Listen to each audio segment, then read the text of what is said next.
आऊज़ुबिल्लाहिमिनश्शैतानिर्रजीम बिस्मिल्लाहिर्रहमानिर्रहीम। अस्सलाम वालेकुम वरहमतुल्लाहि वबरकातुहू। इस्लाम बहन भाई, उम्मीद करती हूँ आप सब खैरियत से होंगे। आज का हमारा टॉपिक दुआ की फजीलत के बारे में है। दुआ के हवाले से अल्लाह ताला ने की जो इरशादात हैं कुरान पाक में और जो रसूल सल्लल्लाहु अलैहि वसल्लम ने दुआ के हवाले से बयान फरमाया है, तो उनके बारे में यहाँ पे डिस्कस करेंगे। और इसके अलावा 23वें रोजे के वज़ाइफ का भी जिक्र करेंगे, 23वीं शब की इबादत का भी जिक्र करेंगे। तो उम्मीद करती हूँ ये वीडियो आप लोगों के लिए बहुत ज़्यादा इंफॉर्मेटिव होगी। इस वीडियो को आखिर तक ज़रूर देखें और बगैर स्किप किए देखें ताकि आपको पूरी इन्फॉर्मेशन मिल सके। तो शुरू करते हैं अपनी वीडियो। दुआ है क्या? तो दुआ के जो मायने हैं वो है पुकारने और बुलाने की। मतलब ये है कि अपनी हाजत के लिए आप अल्लाह ताला को पुकारते हैं और ताकि वो आपकी ज़रूरत पूरी कर दे। अल्लाह ताला ने कुरान मजीद में फरमाया, इरशाद हुआ तर्जमा, तुम मुझे पुकारो मैं तुम्हारी दुआ कबूल करूंगा। एक और जगह इरशाद हुआ है, जब पुकारने वाला मुझे पुकारता है तो मैं उसकी पुकार कबूल कर लेता हूँ। एक और जगह इरशाद हुआ, लोगों अपने परवरदिगार को गिड़गिड़ा कर और चुपके चुपके पुकारो। तो मेरे इस्लामी बहन भाइयों, इन आयात से हमें इस चीज़ का मतलब पता चलता है कि अल्लाह ताला दुआ मांगने वाले को बहुत पसंद करता है और अल्लाह ताला चाहते हैं कि हम उनसे मांगे और वो हमें अता करें। तो हमें चाहिए कि हम अपने रब के सामने गिड़गिड़ा कर उससे मांगे ताकि वो हमारी हाजात को पूरा फरमाए। मेरे इस्लामी बहन भाइयों, रसूल सल्लल्लाहु अलैहि वसल्लम ने भी इस बारे में इरशाद फरमाया, वो भी मैं आपसे बयान करूंगी कि रसूल सल्लल्लाहु अलैहि वसल्लम ने फरमाया, इरशाद हुआ दुआ ही इबादत है। एक और जगह इरशाद हुआ, दुआ इबादत का मकसद और गूदा है। एक और जगह इरशाद फरमाया, दुआ मोमिन का इख्तियार है। और फिर फरमाया, अल्लाह ताला के नज़दीक दुआ से ज्यादा इज्जत वाली कोई चीज नहीं और दुआ तकदीर को भी फेर देती है। दुआ हर मुसीबत को रोकने वाली है। और एक जगह और इरशाद फरमाया, जो अल्लाह से नहीं मांगता अल्लाह उससे नाखुश होता है। देखिए मेरे इस्लाम बहन भाइयों, दुनिया के लोगों से जब हम मांगते हैं ना तो वो नाखुश होते हैं इस चीज से कि ये फिर मांगने आ गए, मगर अल्लाह ताला जो है वो मांगने से खुश होता है और ना मांगने से नाराज होता है। ये हमारे रब की शान है। जब हम उससे मांगते हैं तो वो खुश होकर अता फरमाता है कि मेरा बंदा मुझे पुकार है। तो हमें चाहिए कि अपने रब से ही हमेशा मांगे। एक और जगह है कि तो उससे मांगो जिसके करम और सखावत के दरवाजे हर वक्त खुले रहते हैं, बंद नहीं होते। और वो कौन है? वो अल्लाह है। बेशक इंसान और अल्लाह के दरमियान तो यही फर्क है, अगर अल्लाह से मांगना छोड़ दोगे तो अल्लाह ना खुश होगा। फिर फरमाया, तुम्हारा रब बड़ा हया और करम वाला है। जब कोई बंदा दोनों हाथ उठाकर दुआ करता है और मांगता है तो उसको खाली हाथ वापस करते शर्म आती है। और फरमाते हैं, जिसके लिए दुआ के दरवाजे खोल दिए गए यानी उसको दुआ करने की तौफीक दी गई तो उसके लिए जन्नत और कबूलियत और रहमत के दरवाजे खोल दिए गए। और एक और जगह फरमाते हैं कि जिसको ये बात अच्छी तरह मालूम हो कि मुसीबत और परेशानी के वक्त उसकी दुआ कबूल की जाएगी तो उसको चाहिए कि आराम और खुशहाली और फराखी के वक्त दुआ करता रहे। यानी कि अगर हम सिर्फ परेशानी और मुसीबत में दुआ मांगते हैं तो हमें अपनी खुशी और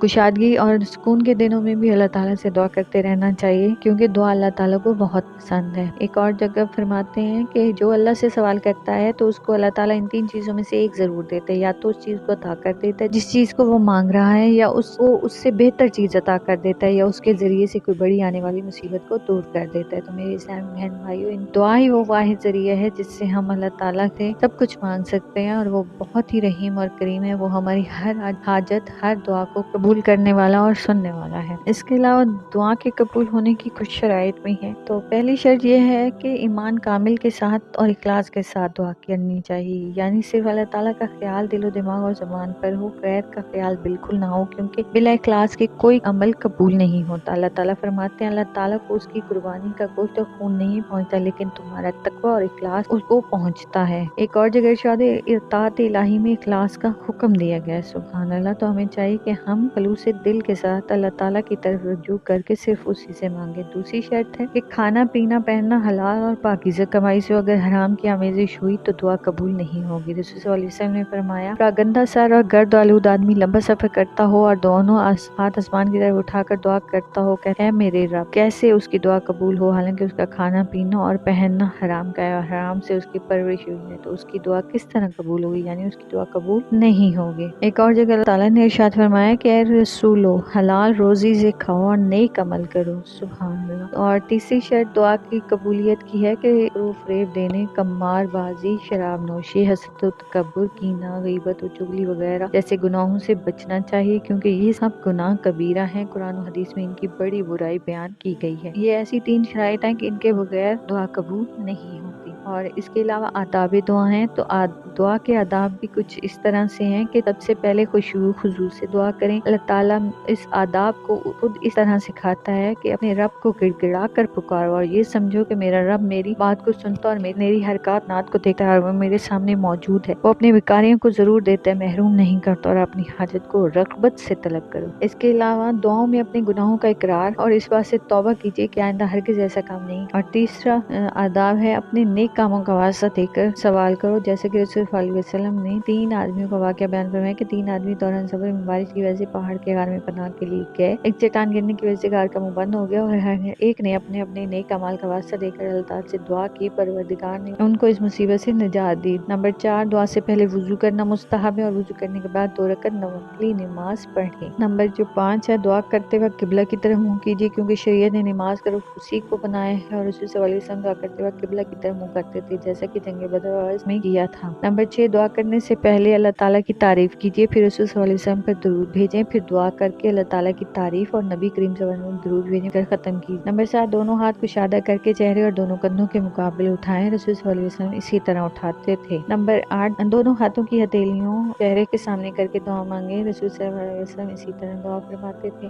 نمبر 9، دعا سے فراغت کے بعد دونوں ہاتھوں کو چہرے پر پھیرنا چاہیے۔ نمبر 10، اللہ تعالیٰ کے اسماء الحسنی کے ساتھ دعا کرنی چاہیے۔ نمبر 11، دعا و استغفار 3 مرتبہ کرو، رسول صلی اللہ علیہ وسلم 3 بار دعا فرمایا کرتے تھے۔ نمبر 12، دعا میں جلدی نہیں کرنی چاہیے، جب تک دعا قبول نہ ہو دعا کرتے رہو اور یہ نہ کہو کتنے دنوں سے دعا کر رہا ہوں دعا قبول نہیں ہو رہی۔ نمبر 13، کسی گناہ اور قطع رحمی کی دعا نہ کیجیے، کیونکہ ایسی دعا قبول نہیں ہوتی۔ نمبر 14، دعا میں شرط نہ استعمال کی جائے، یعنی یہ نہ کہو کہ اللہ اگر تو چاہے تو یہ کام کر دے۔ اللہ وسلم نے اس قسم کے کلمات سے منع فرمایا ہے۔ جب دعا کرو تو یہ نہ کہو اللہ تو چاہیے تو بخش دے، اگر تو چاہے تو رحم کر دے، اگر تو چاہے تو روزی دے، بلکہ نہایت عزم و پختگی سے سوال کرے، کیونکہ اللہ تعالیٰ جو چاہتا ہے وہی کرتا ہے، کوئی اس کو مجبور نہیں کر سکتا۔ 15، اگر امام ہے تو اس کو چاہیے کہ وہ اپنے لیے اور تمام مقتدیوں کے لیے دعا کرے۔ اس کے علاوہ ہر دعا کرنے والے کو چاہیے کہ اپنے لیے دعا کرے تو مخصوص نہ کرے بلکہ اجتماعی دعا کرے۔ نمبر 17، تمام حاجتوں کو اللہ سے ہی مانگو۔ نمبر 18، امر محال کو نہ مانگو کیونکہ یہ تعدی ہوگی، یعنی اللہ حد سے بڑھنے والوں کو پسند نہیں کرتا، تو حد سے بڑھ کر تجاوز نہ کرو۔ دعا میں بے جا تکلفات سے بچنا چاہیے اور حاصل شدہ کام کے لیے دعا کرنا بے سود ہے۔ دعا کو آمین اور حمد اور درود پر ختم کرنا چاہیے۔ رسول صلی اللہ علیہ وسلم نے ایک شخص کو دعا کرتے ہوئے دیکھا تو فرمایا واجب کر لیا کر ختم کیا آمین۔ تو میرے پیارے اسلام بہن بھائیوں، ہمیں دعا اسی طرح کرنی چاہیے تاکہ اللہ پاک ہماری دعاؤں کو قبول و منظور فرمائے اپنی بارگاہ الہی میں، اور بے شک وہ بہت غفور رحیم ہے، اب دعائیں قبول فرمانے والا ہے۔ اس کے علاوہ اب ہم 23ویں شب کے بارے میں بات کریں گے۔ تو 23ویں شب کی جو وظائف ہیں، 4 رکعت نفل 2 سلام سے پڑھیں، ہر رکعت میں سورہ فاتحہ 1 بار، سورہ اخلاص 3 بار اور بعد السلام 70 مرتبہ درود شریف پڑھیں۔ اس کے بعد 8 رکعت نماز 4 سلام کے ساتھ پڑھنی ہے، ہر رکعت میں سورہ فاتحہ کے بعد سورہ قدر 1 مرتبہ، سورہ اخلاص 1 مرتبہ اور بعد السلام 70 مرتبہ کلمہ سوم پڑھیں اور اپنے گناہوں کی معافی مانگیں۔ خاص وظیفہ 23ویں شب کا ہے، سورہ یاسین 1 مرتبہ اور 1 مرتبہ سورہ رحمان پڑھنی چاہیے۔ بعد از نماز فجر 7 سلام 11 مرتبہ پڑھنے، یہ 7 آیات قرآنی درازی عمر کے لیے، حفاظت جان و مال کے لیے بہت افضل ہیں۔ بعد از نماز ظہر سورہ 3 21 مرتبہ پڑھنی ہے۔ بعد از نماز عصر 5 کلمہ استغفار 1 تسبیح یعنی 100 دفعہ پڑھیں۔ بعد از نماز مغرب دعائے مغفرت 1 تسبیح یعنی کہ 100 دفعہ پڑھیں۔ بعد از نماز عشاء